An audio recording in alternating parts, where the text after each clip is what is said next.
Welcome back to Nerdrotic. My name is Gary Beekler, and I am live in San Francisco. And I come to you from nerdrotic.com, and I am in a much better mood. Why? Because I and my friend Susan Leighton are going to be talking about the Orville, and not just any Orville episode, maybe one of the best Orville episodes of this very young series. It's debatable still. About a Girl's pretty good. There's a couple more that are good that I can't think of the title of right now. The social media one, that one's pretty good too. But this was really, really, really, really good. And why was it good? Because unlike Star Trek Discovery, Susan Leighton, it didn't try to pack in a bunch of idiocy with some lameness covered in stupidity, and really was a basic, simple episode. And this is what Star Trek used to be. Not basic in any way. They would just stick to one topic. They would let a scene breathe. They will let you focus on a couple. That's the advantage of having episodic television, is you can take your time with other characters and let relationships blossom, let characterization blossom. And we had a romantic episode written by maybe one of the secret true romantics of Hollywood, Seth MacFarlane. Be still my heart, Seth. Yes, very, very romantic. And oddly enough, most people probably wouldn't even perceive him to be one. But tonight's episode had his fingerprints all over it. It was just a delight from start to finish. Can I break out, when people go as a female or as a white straight male, whatever. I'm just a human being who bleeds, but as a male, yes, I can say with great confidence, having known many comedians in my life, well, they're neurotic as hell, but deep down, true romantics. And how did they develop their funny gene? How did they develop their comedic talent, whether they have it or not, was all based on, we'll say, if they're straight for girls, and if they're not for guys, or whatever partner they're into, it was through romanticism.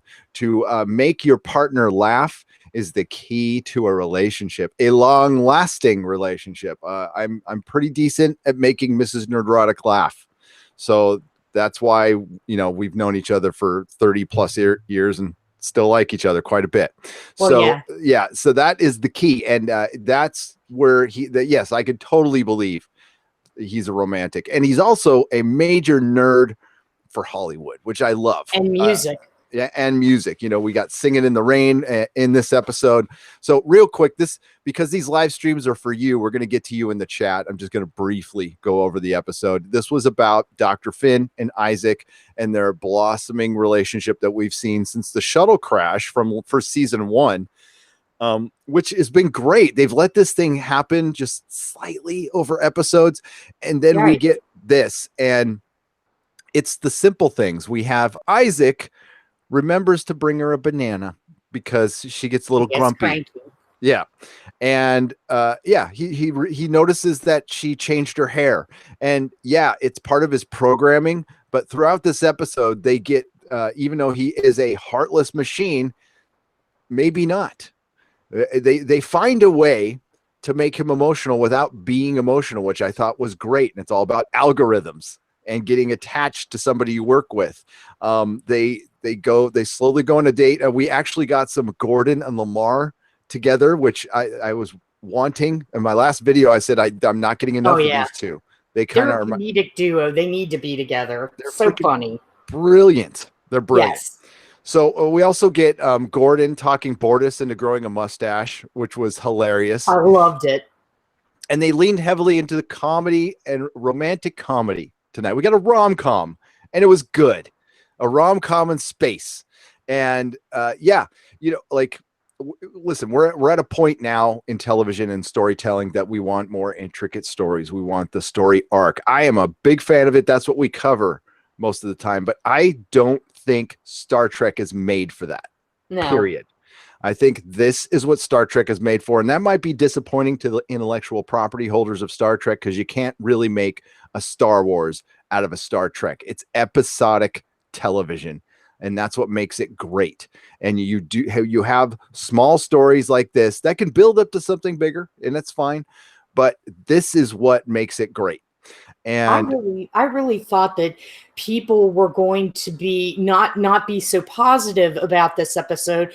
That was my fear, and I thought, well, hopefully the people that are fans of TNG and TOS will remember episodes like City on the Edge of Forever, the time when Scotty fell in love and the woman died, the episode where Data wanted to experience dating. And this was just a callback to all those episodes. And that's why we love the Orville, because it reminds us of Star Trek. The Picard episode too. There's a Picard episode like this, and I think there's one in every Star Trek. I'm just not remembering it off the top of my head. Right. That's the key to this. Okay, so real quick, the episode is just about them dating and Isaac trying to figure out in the first date. He downloads everything about her and knows everything about her, and it kind of falls flat. And Claire even goes to Kelly and asks for advice. And the whole the wine thing is like, hey, you want to have some wine? She's all, no, I don't do it at work. And then she tells her, yeah, I want to date a robot. And she's like, 2 red wines, please, or white. I don't know what you do during the day. I don't drink. But there is going to be the question of pansexuality. Okay, so actually Jessie Milestone talked about this in her video today at Mindless Entertainment. She did a really good video that inspired my next one, by the way. She did, and she talked about pansexuality, and it really has nothing to do. And pansexuality is animal, mineral, vegetable, but it doesn't mean machines. Okay, but a machine is just simply it's an F robot. Okay, it's an F buddy. We have those now. We actually have these now. They exist. So no, it's not actually developing a relationship, because it would be very one-sided. It's different in this case. The message, the underlying message is you love who you love, and it shouldn't really matter. That's to a point, as long as everybody's adults.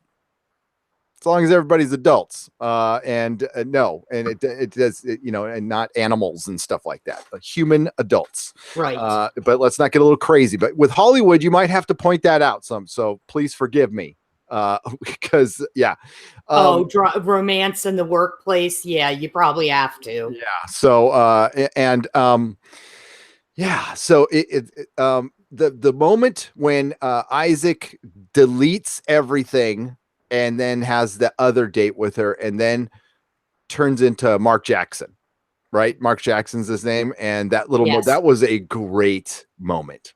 Like, you really felt, even though I don't know why it got me, that moment. That was a really good moment. And they had the good date, and then they made out, and then she ended the simulation and turned it into her bedroom and got busy. But yes, Take a Man Blade, my favorite moment in the episode was the Norm Macdonald moment. Yeah, he tried to be Isaac and just fell flat, but in a hysterical way. There's 2 things that have me in freaking hysterics. Okay, so the Norman McDonald one was great to see him there. Yes, but when Isaac wants to end, after he has sex, he wants to end the simulation. He goes to Lamar, and Lamar's like, "Well, you make her hate you." And that scene where he's in his underwear and asking for his dinner to be ready, and then says, when she gets mad, he's all, "Well, you must be on your period." Oh my God. I was losing my shit. I was laughing so hard.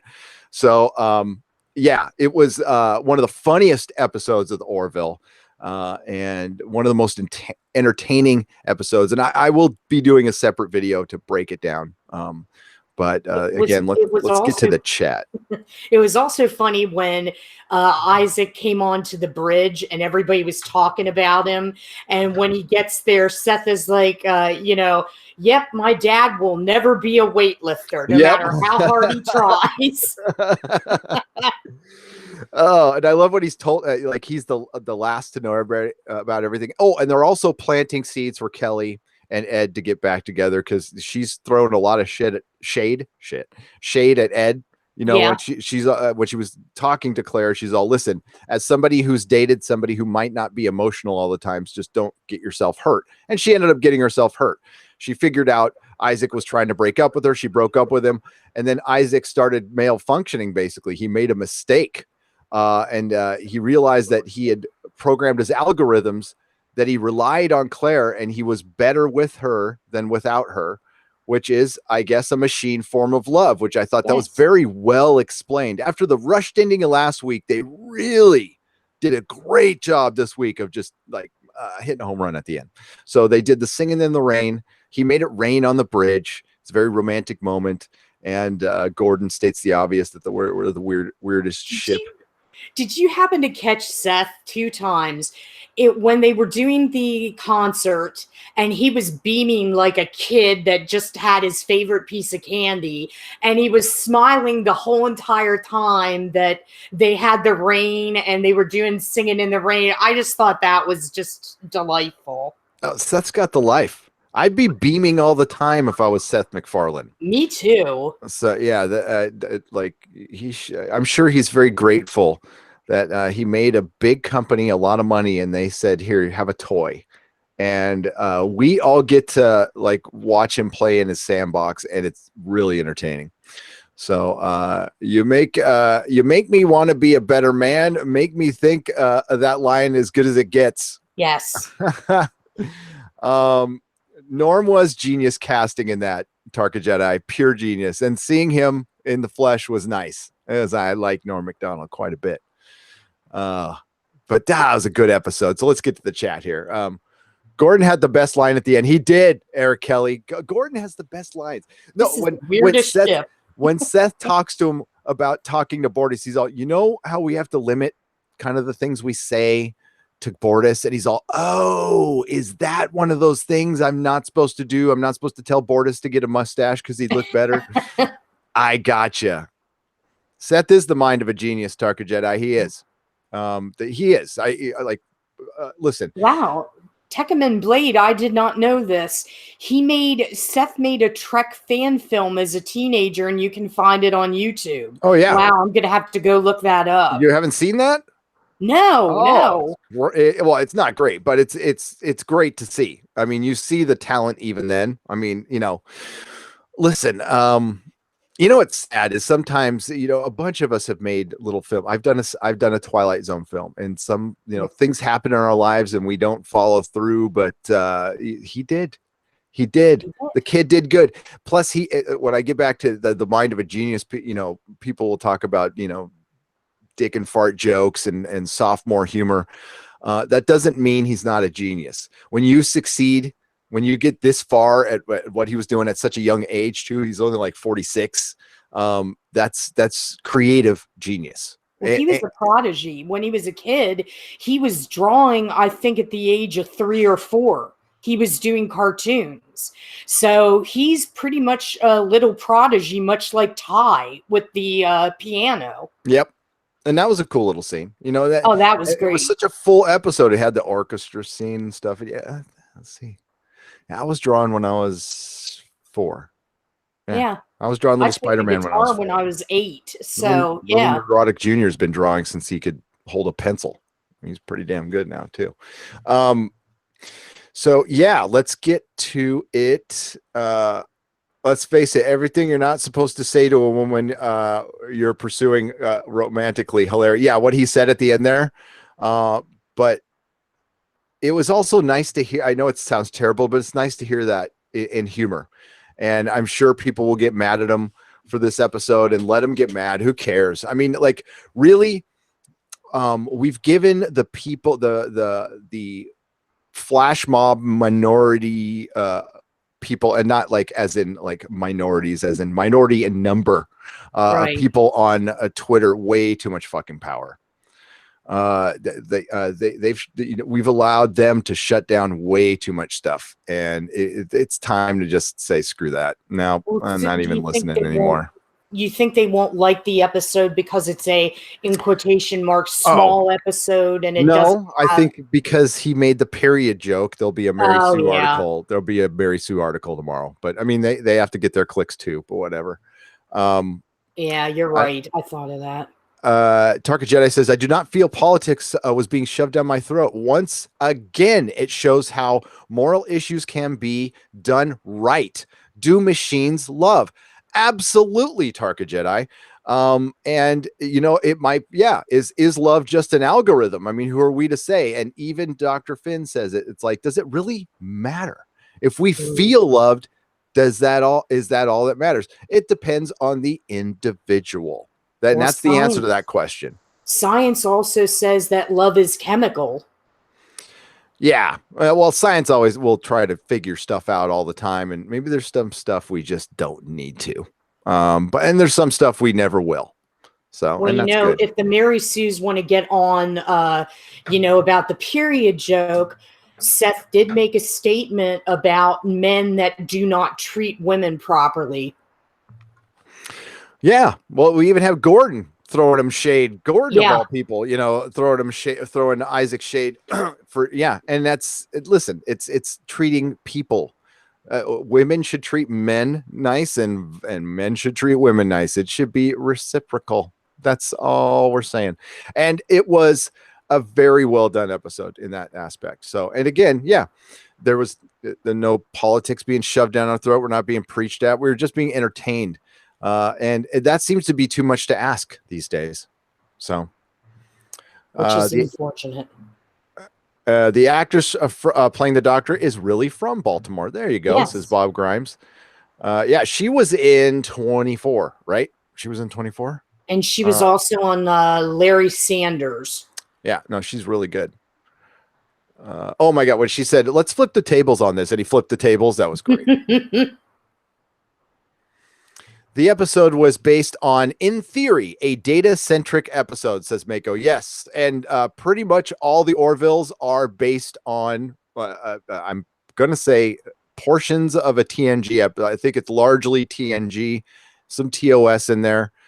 That is no secret. The best Orville ever, says Robert Smith. I agree with you, Robert. Listen, we all get, I am perfectly capable of getting prisoner of the moment disease. I've done it myself. But I think this is really, really a good episode. What cracked me up was how Gordon and Lamar are running through the ship. Oh, right, Jesse, when they found out, they're like, Isaac's dating Dr. Finn. That was funny as hell. I'm going to be interested to see the ratings for tomorrow.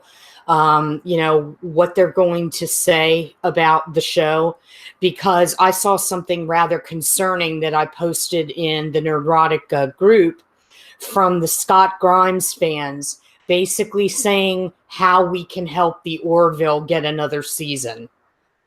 Was that a tweet he put up? Or? Yes, it was a tweet from the Scott Grimes fans saying this is what you do if you want to, basically keep the Orville on the air. And that made me kind of sad. Well, was it from Scott Grimes or his fans? His fans from the fan group saying, things like all things that we're all familiar with. Hashtag the Orville on social media, buy the merchandise, wear the merchandise, talk it up. And it just made me think that, maybe season 3 isn't as cut and dried as everybody wants to think. And Mako, we're hoping he gets a season 3, but even Seth hasn't been, I don't want to say confident, but he hasn't come out with anything that makes me think it might happen. Well, more people are watching the Orville than Star Trek Discovery. The Orville cost probably a third. I can't imagine they spend $3-4 million an episode. No. Maybe. Cheryl Liera, best Orville ever. Loved Singing in the Rain. Thank you for the $1.99. I agree. It was just I can't wait to watch it again. When I do my videos, I watch each episode again in 5-minute increments. And because oh man, I got to do that Star Trek Discovery. Seeing this after STD was great recovery therapy. Joel Tomburo, $2. Thank you so much. Absolutely, palate cleansing, soul cleansing. It was soul cleansing. Star Trek was so bad. I'm glad you did not see that. Well, just what you were telling me in our pre-production meeting almost made me have a stroke. Yeah. Operation Sky Pebbles, based on how non-SJW this show is and 64% Rotten Tomatoes score, this is still not Rotten Tomatoes score. This will not get a third season. If the reboot of Charmed can get a renewal, then you can see how much trouble we're in. I could not agree more. Yeah, if like Star Trek gets picked up and this doesn't, full on rebellion at that point. I actually think if that were to happen, people will probably start lobbying for the Orville to go somewhere else. Well, I think Star Trek Discovery wants the Orville to be around because it does offer some reprieve. If it doesn't exist and it creates a vacuum and thing, you know, it's going to be so much worse for Star Trek Discovery. Oh, you're right. Because I could just continue my live stream from Star Trek Discovery for another hour. I could. It'd be You're very right. easy. Now, come to think of it, that's excellent logic because they'll want the Orville as a buffer. Because if they don't have the Orville, you're right. YouTubers are going to get on that are extremely vocal about STD, that they don't like it. And then, you know, we're going to have all sorts of issues. And yeah, so yeah, keep the Orville on. Most definitely keep it on. Charmed got a season 2. Yes, it did. Oh, really? That's what I heard. I heard, and all the CW shows did, but CW's in trouble. All those shows are getting long in the tooth. Arrow, especially. Oh God, yeah. I don't know where Charmed is. I would never.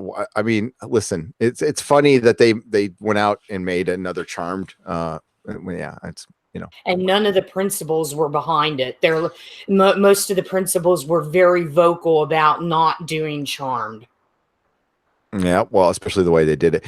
Do you think CBS will get desperate enough to advertise STD on the Orville on another network?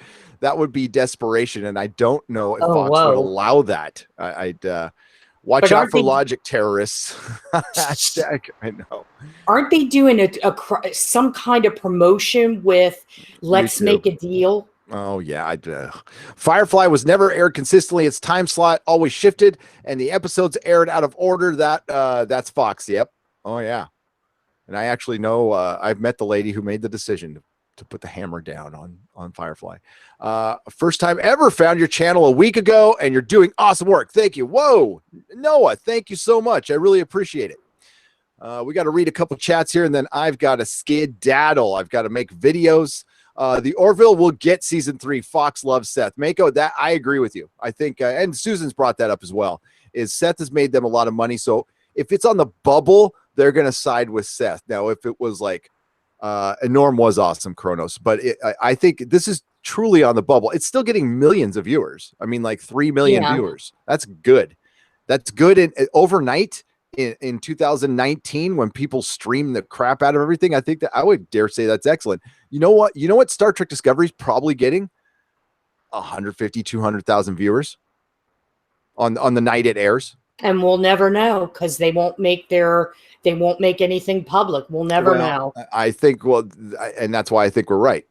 If Star Trek Discovery was getting 4 million people watching the night it airs, they would tell you, because that would get people coming in. They go, well, people like this. We need to be part of this, you know?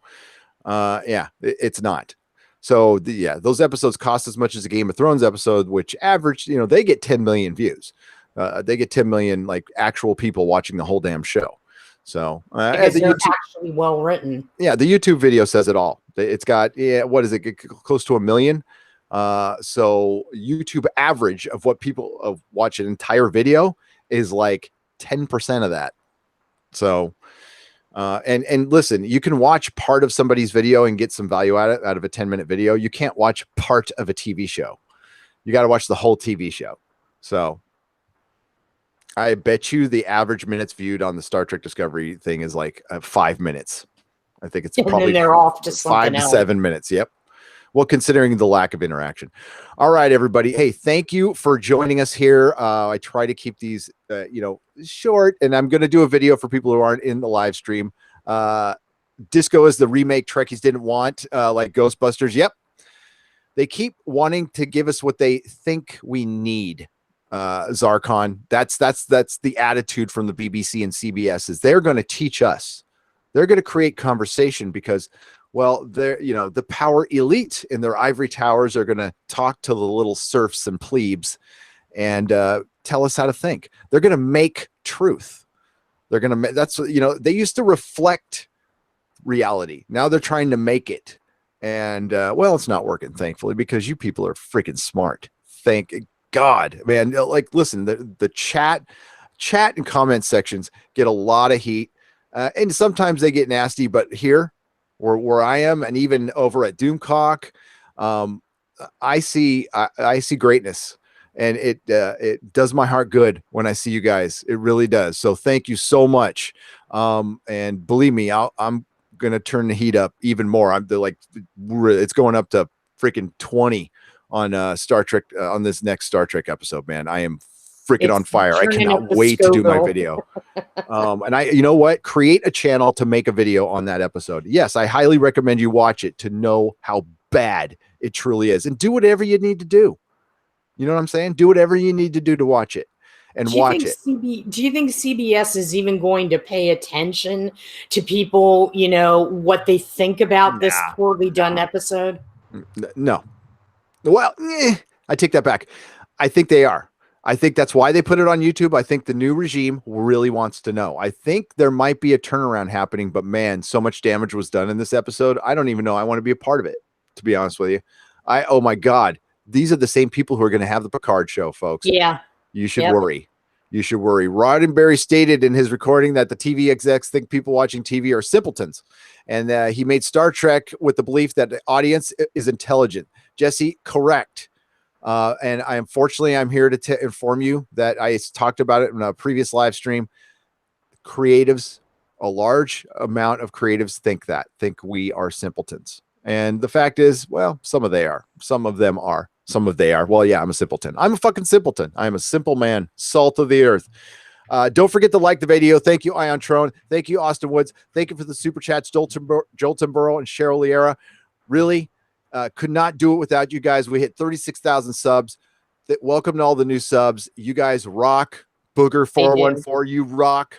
And yeah, we'll be back. If you want to talk more about it, we will be talking more Orville and Star Trek tomorrow night. If you're watching this live, every Friday night, 7 p.m. Friday Night Ties with Susan Leighton. Susan, plug your wares. Yep. Hey guys, thanks again. Like what Gary said, thanks for joining us tonight. I know there's a lot of live streams going on, but you make this possible. You guys are terrific. That's why we're at over 36,000 subs. We really appreciate it. And you can find me over at 1428 Elm. You can find me at Susan on the Ledge on Twitter, at Instagram. I'm on De Facto Scribe, and I'm also on Facebook. So come and say hi. And thank you so much. You guys are great. All right. Thank you, everybody. May the small folks sing songs of your greatness. Good night.